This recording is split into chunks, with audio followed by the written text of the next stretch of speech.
हो जाओगे फिर ये केवल अपनी ओर देखेंगे और तुमसे कोई सेवा बन गई हो सेवा की ओर देखेंगे, तुम्हारे दोषों की ओर नजर नहीं डालेंगे, बस तुम इनके हो जाओ। ये कहने का प्रयोजन है।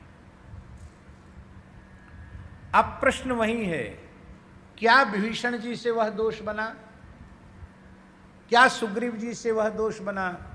तो हमने दोनों का पृथक पृथक चिंतन किया और दोनों तारा और मंदोदरी का भी चिंतन किया, तो वो भी महापाप उनके स्मरण से नष्ट हो जाते हैं। इन न तो तारा में, न मंदोदरी में, न सुग्रीव में, न विभीषण में अपकर्म बनने की संभावना है।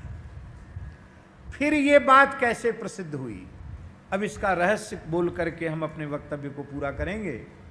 उसका रहस्य महाराज जी ये है कि जब बाली भगवान ने बाली का वध कर दिया, प्रतिज्ञा की थी भगवान ने, सुनु सुग्रीव मारी हो बाली एक ही बाण, ब्रह्मरुद्र शरणागत गए न उबरहि प्राण। तारा परम पतिव्रता थी, क्या थी? किंतु परम पतिव्रता होने के साथ साथ वह विशुद्ध भगवत भक्ता भी थी। इसलिए उसने अपने पति को सावधान किया कि तुम गलती करने जा रहे हो, जैसे तुम्हारे अनुज ने शरण ग्रहण की है ऐसे ही तुम भी शरण ग्रहण कर लो, तो महाराज तुम्हारे दोषों की ओर प्रभु नहीं देखेंगे, वो तुम्हें अंगीकार कर लेंगे।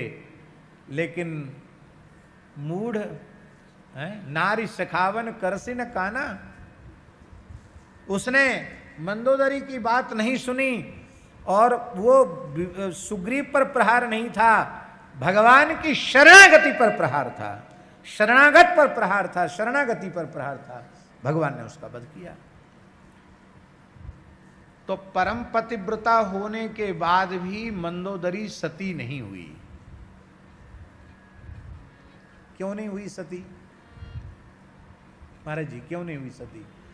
जब परम पतिव्रता है, प्रातः स्मरणीय है, तो सती क्यों नहीं हुई?